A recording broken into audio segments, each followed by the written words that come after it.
But Yeah, I mean, with the Lycan as well, in the previous game, I think in terms of kill involvements, there were 19 on this Lycan, which was only beaten by the Slark. So it's not like he's playing this passive rat-only style build. He's getting really active and aggressive in these team fights. So I really like the way Flyfly goes about it when he does play the Lycan. And, you know, that was last game. And then in the previous game, when they played the Lycan as well, he went 12-0 and 12. So it's very much a comfort hero for them to see if that's the way they want to go.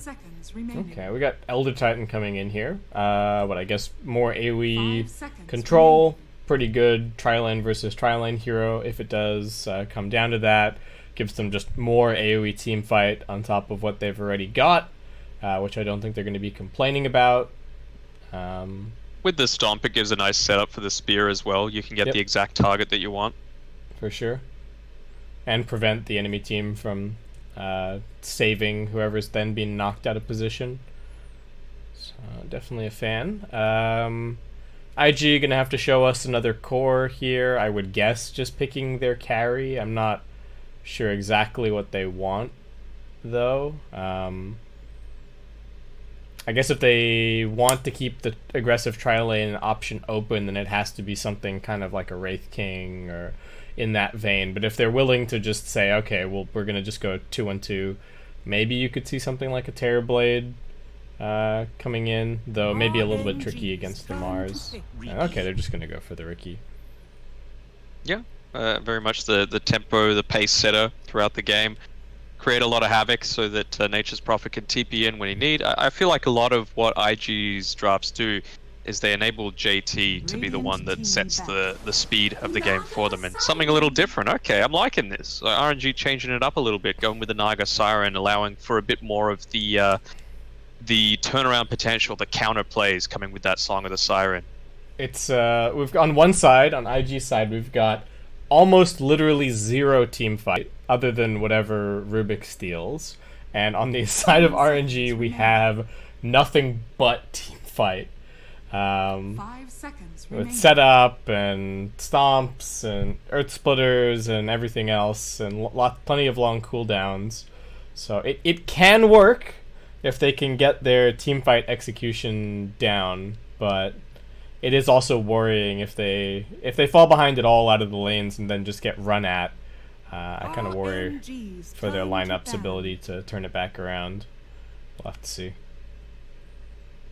Yeah, can be somewhat concerning. I suppose I do like seeing different styles clash, you know, against each other. It doesn't exactly show where the meta is, but you know, like we've been saying in the past few days, it's the sort of thing where you want to make sure that you're one step ahead of the curve, and maybe this is the next step. You know, we've seen a bit more of Naga Siren in the recent times, but certainly not as much as we have in past patches of old.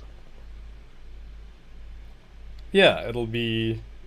I guess this will give us at least a small idea, maybe, of the direction that we're going in, and it's not exactly maybe what we were expecting to see from RNG in terms of adjustment, but I like that it's a different look, right? I think that's certainly promising, because what they've been doing against IG seemingly has not been working. So Super is adjusting. They're trying for a little bit of a different draft, and all we can do now is see if that works for them. I guess that they're just looking for one of their supports now to round out the lineup. I don't know if they're going to be running Mars plus ET, probably just looking for some kind of range support. And Queen of Pain is the ban for RNG, so again, just getting rid of these really run-at-you kind of heroes. And wow, it's even more team fight for RNG with the Treant Protector. Yeah, obviously the main purpose of that is protecting this Naga Siren. Of course DP as well, you just want to make sure that Exorcism can get its full duration off, but I think they just want to make sure they're putting a lot of eggs into the Naga basket this time around, because, you know, with the Quap ban as well, it's kind of the anti-carry in that it can run at you very, very early on, similar to Razor, but perhaps with a bit more burst damage or AoE teamfight potential. And so just trying to deal with it in that way, and, well, there's finally a little bit of team fight coming from IG's side with the Lashrakam. But it's still very much in the the vein of what they already had with this go, go, go, go, go lineup. They've got absolutely no cooldowns that they need to wait for, really, at any point. Just can be constantly TPing, constantly running at buildings, early pushes with the Prophet, early pushes with the Leshrac. I think if IG win this, they're going to win this in, like, 25 minutes. If RNG win this, they're looking more at, like, 50 minutes. Yeah. Kind of a situation. And I also think that RNG actually need to be careful that they don't get baited into too many fights or get caught up in the speed of IG's game, because really they should be able to just delay a lot. Send illusions at waves, spam with all of your heroes, use the Treant Protector to heal up towers, really just buy time for this Naga Siren to kind of hit the 2-3 slot timing to actually be able to join fights.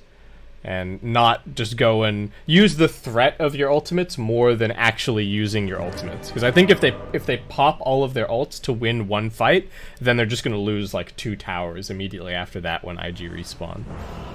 Yeah, that's something that IG have been doing really well, is taking these team fights where you feel like they want to commit absolutely everything, but in reality they're just trying to bait out a couple of these ultimates so that the next team fight is so much easier for them.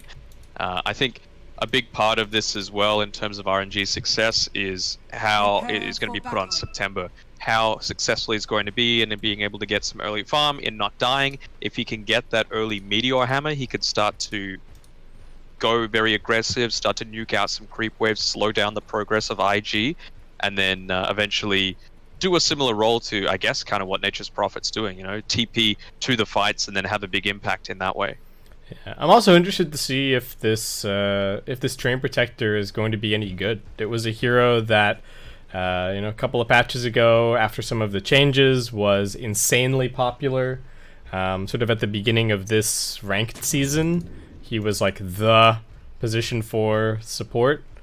And since with a couple of the changes since, he has sort of fallen off somewhat. But RNG bringing it back here, and I'm curious to see how September does. And like you said, yeah, if he can get that early farm, he will be able to have a really big impact. Flyfly saw that September was coming up from just above that tier 1 Radiant Tower, so I wonder if he'll realize that there's been a ward placed there quite aggressively. You can see that there's one inventory spot missing on the Treant Protector as well, so might put 2 and 2 together. What other starting items do we have? So Rubik starting with some boots. JT just Blightstone, no big surprise there. Ollie's got a Orb of Venom, so with all of these somewhat greedy items, there isn't a ton of regen going around. Flyfly going for this casual Ring of Regen at the start. So it looks like that's still the choice. And this bottom lane is looking like it's going to be an absolute slugfest. We got 4 melee heroes, and all of them very willing to brawl. But I think the Treant Protector should be really good in this situation, though he goes for the living armor first, which to me is a bit weird. Oh, and Ollie's going for the courier. That's one. Other one's going to get sent back. I don't think... Did Flywin even get his items off of that? I think so. There wasn't anything lost. Okay. I think it was just the magic stick that he wanted. Okay, this bottom lane is going to be an absolute brawl. Kaka and Super are going at it, but Kaka's got boots, so he's okay. The fight kind of happens on his terms. Super's still chasing after him, and I also want to keep eyes on mid. This is actually going to be I think a pretty active early game. Super, he's got that Astral Spirit charges up, so he's going to have a couple of extra seconds of just harassing JT down with his 370 movement speed. He's getting blocked in though, he's got the surround! Super needs to chop down some trees and get out of there. He only had the 1 tango remaining. Woof. That was... He's going to keep it up though. He's got these double ring of protection, so you're not really in too much worry about being harassed down by these creeps from the Treant. Oh, Spirit's running out. Doesn't have the tangos. JT staying on top of him. Kaka also trying to get the auto attacks. I think JT might have it. Super overextending somewhat, and that will be your first blood. And what a hero to get it on for IG. instantly buys up another set of tangos, realizing, oh, maybe I was a little bit too aggressive with my tango use. Could eventually be forced into buying a quelling blade just for the escape potential. Yeah, he's getting really effectively kited at top. When he's got the spirit up, at least he can kind of do something, but then as soon as it fades, Kaka's able to walk away from him. I mean, you've got an 8-second uptime and then a 15-second downtime, so it's a big window for you to be punished. Emo going for a bit of a lightning build on mid, trying to spam back on Setsu, but so far is doing a little bit better on the CS, though pretty even on the whole. Flywind doing quite nicely at bottom. Looks like Oli was trying to run a couple of pulls here and there, but all core is getting pretty good farm so far. The Naga on top, and JT just going to be heading back to the fountain, grab a couple of items for himself. As Rubik, did he just threaten a TP mid? But or maybe he was just threatening the TP to get Super to leave him alone. Could be. It's kind of an expensive, especially now. The expensive move, right? Yeah. 90 gold. About that. Okay, so there is a salve and a tango, but IG's here is getting kind of low at bottom. Does seem like the punching power of the Treant Protector and the Mars adding up bit by bit, and Oli needing to be careful. He gets slowed down. Looks like he's just 100% dead, and now Fly jumps in aggressively. Not the best place for him to be. Will be able to use the tricks of the trade to get out of there. Kaka's lurking around mid. Yeah, he just walked mid. He got spotted out by that observer ward really early on, and yeah, Super is happy to just have a bit of a brawl. Ooh, TP in from the Ogre. They're just gonna go for it here. Can they get the stun out, though? Emo doesn't actually have the mana. He's got a Mango ready. Oli now chasing, but Setsu with all of these drains and a Fairy Fire, he's actually gonna be okay, and looks like Kaka the one in danger.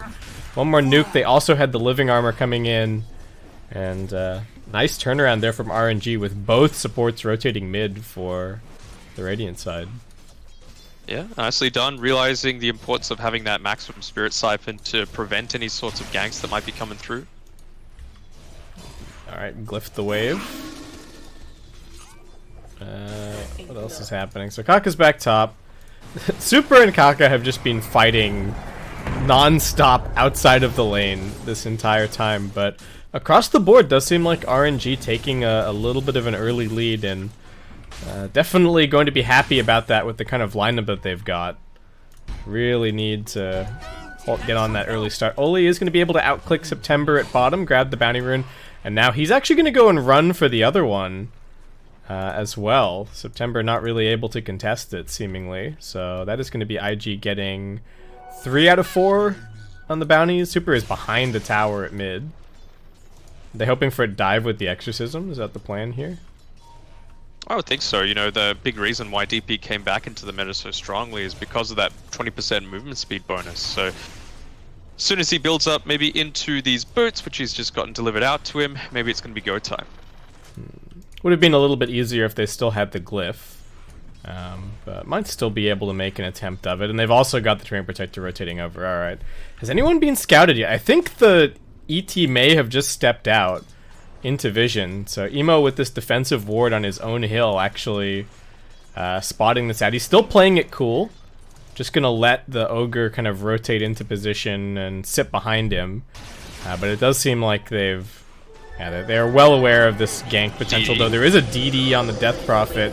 It's the move speed bonus. Oli just gonna throw out the Bloodlust onto his core and run in there to kind of tank the gank. He will be brought down in the end. Setsu taking a lot of building damage, but does have all of the sips on the bottle to heal back up, and looks like they will get some decent damage on this tier 1 tower, though Glyph should be able to prevent a decent amount.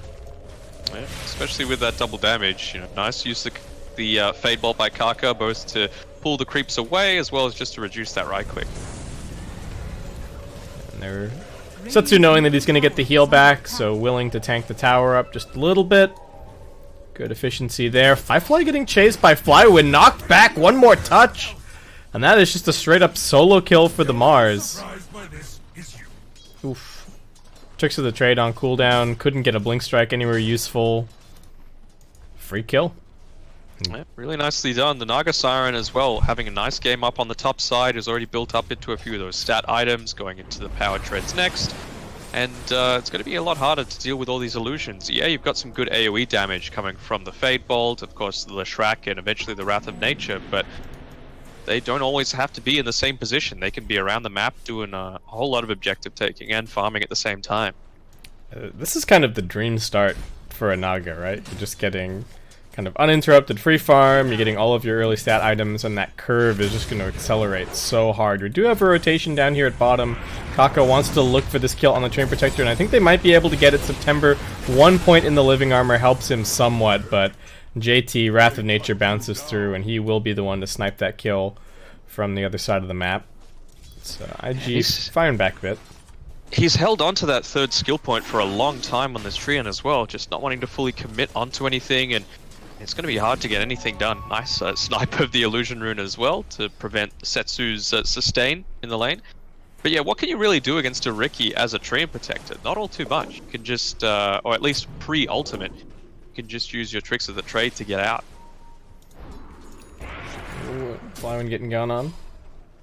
I think this is a real trend for IG. They're so willing to use a ton of observer wards on mid. Like, when it comes to the mid lane, they don't care about redundant vision at all. It just seems like no matter what, they want to always have vision over mid, and in this case especially, always have vision over one of the runes. And it makes sense when you've got a hero, you're playing a hero like Leshrac and you're up against a DP. That rune control can matter a lot. Super's getting gone on up top. Kind of awkward blocking with the treants happening here, so Emo just going to go for the tower instead, as Super is just juking his way through. He's okay. Over at bottom lane, it's actually Fly getting gone on, and Setsu with the rotation down there, looking to make kind of the mirror rotation, go and take out this bottom tier 1 tower, and I don't think IG are going to put up too much of a fight for it. Yeah, good space creation done there by Super to be able to get away from that gank. He's still not tipping even all the way back to base, just goes to the tier 2 tower. He wants to make sure JT's not having as big of an impact as he wants. And this feels like this is always the natural kind of farming carry play on the Dire side. It's being tweaked and nerfed and everything else, but the triangle is still the place to be. Monet just going to be farming up those ancients and building towards that sort of 3 or 4 slot that we were talking about. Do you think it's worth it with RNG's lineup for them to be trading towers like this? Or should they actually just be defending? And I think it's really important for them to take it on the bottom side, which is why I think they wanted to put a lot of the focus onto mid and bot early on, because one of the big advantages with the Dire side now is that you essentially get access to both sets of ancient camps. You know, it becomes a lot harder to be pincered from the right side now that you've taken that tier 1 Radiant Tower, and as long as you hold on to the outpost, there's no real fear of repercussion outside of that tier 2 tower, but you're a fair ways away from any sort of gank. JT, you still got this haste, playing around with the RNG cores, but here comes the Arena of Blood, and that is going to be the end of him. RNG punishing quickly. Nope. You know, JT, he's good on the Nature's Prophet, but he always... We saw it yesterday, there does always seem to be a couple of these, like, just random deaths here and there. Yeah, I'm having a good early game, time to throw it away. Yeah.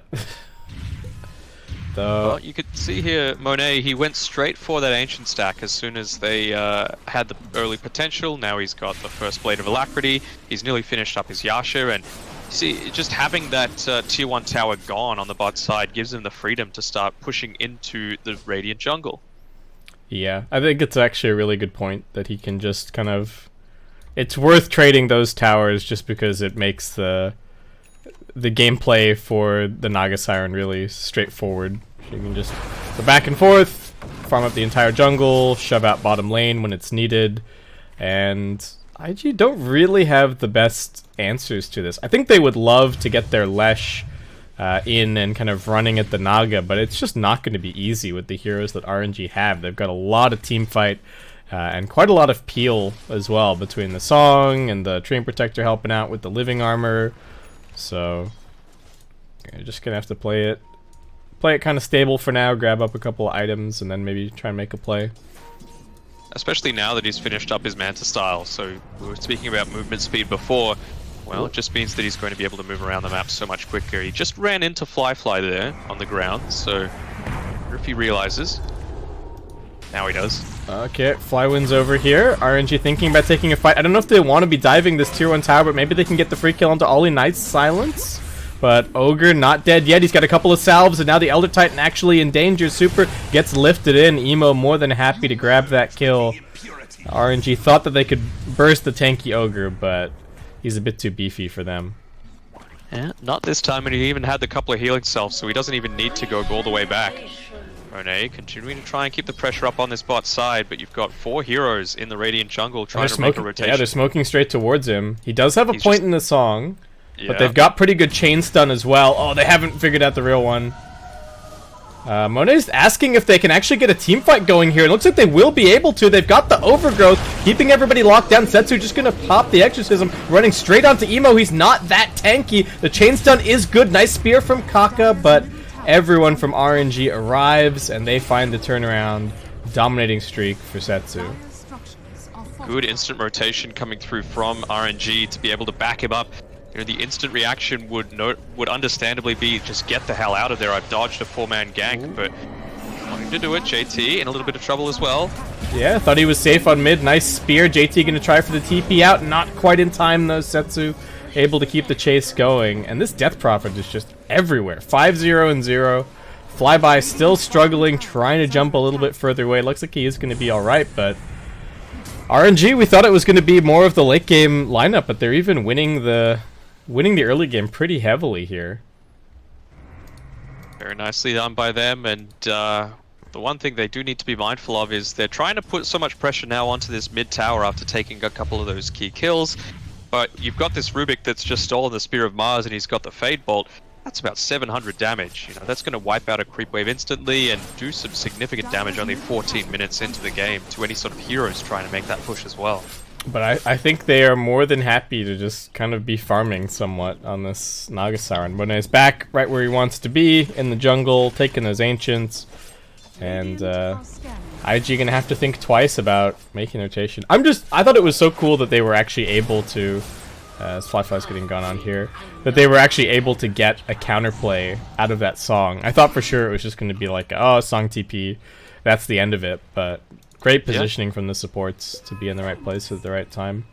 I mean, that's what we were talking about, right? That counterplay potential that the Naga Siren gives you. It's something a little bit different. It's something that we feel RNG have done reasonably well, but they just didn't always have the tools in their arsenal. But Naga Siren definitely gives you that ability. And this Ricky is just having such a rough game. Found September. Yeah, well, who's found who? Here comes the overgrowth. Ricky gonna throw down the silence, taking a lot of damage. Earth Splitter coming through. He's being silenced, and he is dead. Unstoppable streak for Setsu. He's a greedy one. Doesn't have a single assist just yet. 6 kills to his name.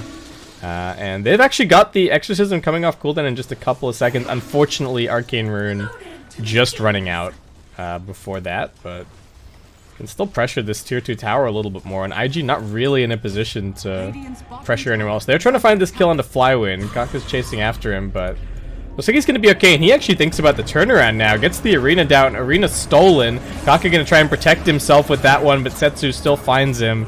And the Venn diagram will end up being his demise. Flywin trying to re-grab this outpost as Fly comes TPing in. Man, Ricky just... Oh no, Ricky.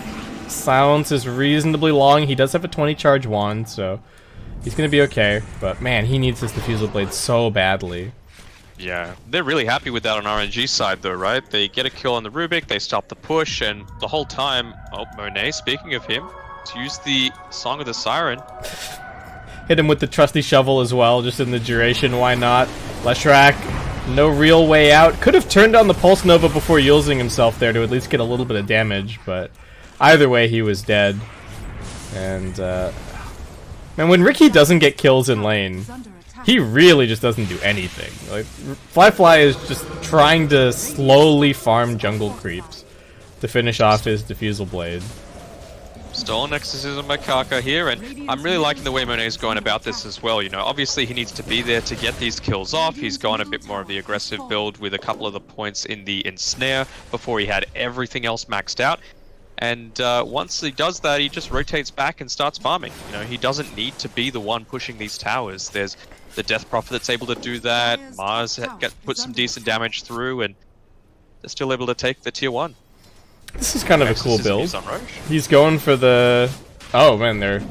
Alright. IG finding the sneaky play, making a little bit of a comeback. They are down 6k gold, 7.5k experience, and the win probability already up to 93% in RNG's favor, though. IG should be able to get a little bit back with this Roshan play. But I wanted to ask you about this Scotty that Monet has queued up. Is he just tanking up the illusions? Is that the game plan here? I would say so. You know what? Other than that, what real burst potential do they have to try and deal with him? It's all around the Nature's Prophet with the ultimate. It's all around the Shrek damage coming through. Rubik and Ogre don't do all that much for supports, and when you compare that to what a Treant and an Elder Titan are able to do in the form of teamfight, it's a very different kettle of fish. Fly spots some farm top and just desperately wants to finish this item. RNG have completely taken over the bottom side of the map. They've got observer wards all over the place. They've got a deep ward behind the tier 2 tower. They are completely in their element, and IG still trying to, you know, just stick a couple of items together to be able to make some kind of a play.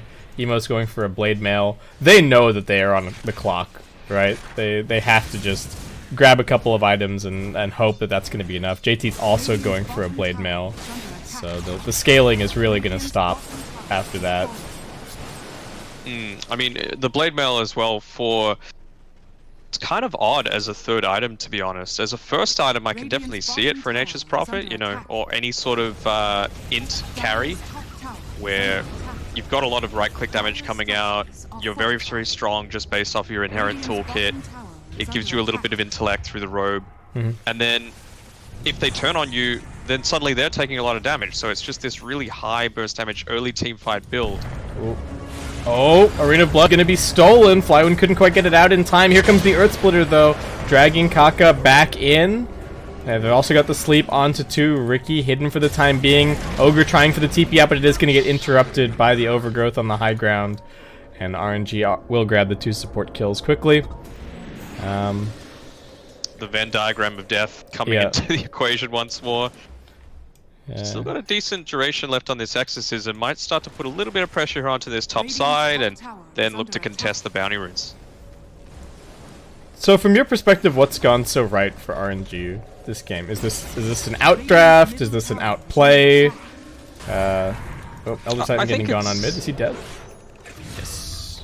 I don't know necessarily an outdraft, but it gave RNG an opportunity with their draft. It had an actual identity to it when they were, you know, going through these early stages. Something a little bit different, changing up the speed of things while going for this Naga Siren pick. And yeah, a part of it is the fact that there was some outplay potential happening in the lanes. You know, previously you would see some of these 1v1 matchups go the way of IG. This time around, RNG was able to get the better end of it. Double invis, but this is all 3 cores waiting for RNG up on the high ground. Nice silence, breaking things up a little bit. Leshrak with the blade mail pop. They're going on to Setsu. He pops his BKB, but I don't know if he's going to be able to sustain this. He's still got the drains going. Nice defensive Yules. He's staying alive. Kaka trying to finish things off. Emo not manning up with the Aegis, just trying to run for it as Monet has now found him. Rubik still trying to kite out on the other side of the fight. They're going to lose the first life on the Leshrak. Nice 2-man stop controlling the Ricky and the Nature's Prophet, while the Leshrak is just being completely left alone. Nothing that they can do to save him. Rubik steals the Bulwark. Not exactly what he was hoping for there. And IG, the other 2 cores getting kited in the complete opposite direction that fight. Yeah, not even using the overgrowth there as well, so you have to be a little bit mindful of. Yeah, you've already used the Exorcism. It's only been another 20 seconds. But, man, IG on the back foot, something that they're not used to, at least in their recent encounters against RNG. JT down here, just TP'd. Gonna throw out the Sprout, maybe fake out Setsu somewhat as he now TP's to the top side. Death Prophet being an absolute terror this game. Yeah, and you can see he's moved away from this blade mail that he had queued up. He's gone for the Mjolnir instead. So maybe, yeah, just trying to get a bit more aggression put onto, or sorry, a bit more save put onto his cores that seem to be getting focused in these team fights means that it's kind of like a pseudo blade mail, right? Where some of the damage is going to get reflected and it doesn't need to be on you exclusively. Yeah, I think they've also realized that I don't know if there's a timing that is going to save the game for them here. They need to figure out if there's some kind of way for this to still be a game going late, and if there's, you know, some kind of way to deal with the Naga Siren later on, because right now things are just looking bad. Ogre almost dead. TP in from JT, they're putting damage onto Setsu, but once again that BKB doing its job. Leshrak buys himself a couple more seconds. Emo has a stun soon, but I don't think he's going to survive to get to use it, as he just gets surrounded by RNG heroes. That's 3 dead. Fly trying to escape, but is going to get Yules, gets stomped, tricks of the trade, nicely dodging for now, jumps back towards September, and makes his way into the Roshan pit. They don't have the additional vision, but then the dust comes out, and RNG will find that 4th kill of the fight. Hardly losing anyone, everyone's still looking very, very healthy, and if things keep going this way, Danog, can't be long until IG just have to throw in the towel, perhaps. Yeah, I mean, now you've got that Skadi finished up on the Naga Siren. It just feels like they're not able to, because of how the early game went, burst down this DP, who's a huge portion of RNG's damage, quickly enough. Again, another solo kill going to be grabbed onto Kaka, but you had 4 heroes hitting exclusively onto Setsu. He just pops the BKB, gets a few siphons off, and he's completely fine. Oh, JT trying to cut the wave, but getting caught out. Waiting for him with the Meteor Hammer. Not quite going to land on top of him. He's got a Sprout to maybe buy a few more seconds, but won't even get that one out. And RNG, they can just run at him.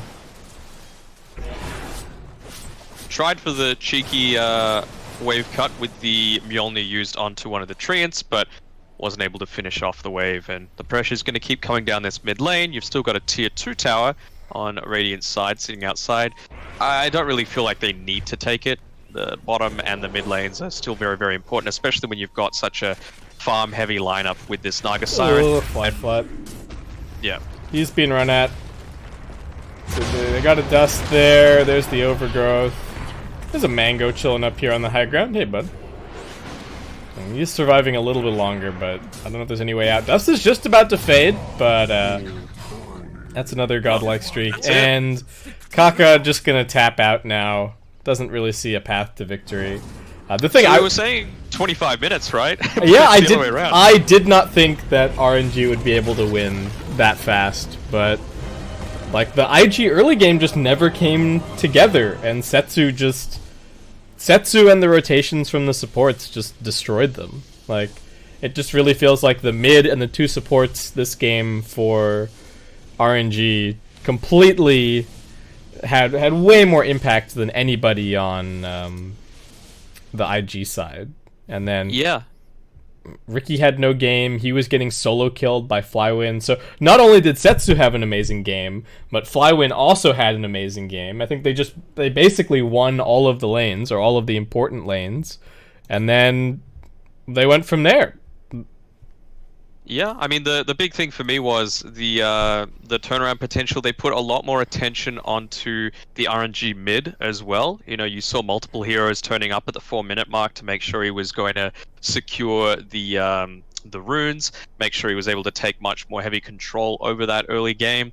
And yeah, there was some individual outplays as well, and it just fit together really nicely with Monet able to not overcommit in these team fights, realizing, right, I've done my piece, now I can go back to farming, and he just kept extending it further and further from there. Yeah. I do like that he didn't just AFK farm, though, right? I think it's such a cool look that he definitely had the right mix of, okay, I'm going to turn up to the occasional fight, I'm going to throw out a net. When I've got the song, I'll maybe put myself in a position where I can be more relevant for my team. And yeah, very straightforward win for RNG there. So we're going to head to a short break. Thank you guys for watching, and we will be back for the decisive Game 3 in just a couple of minutes.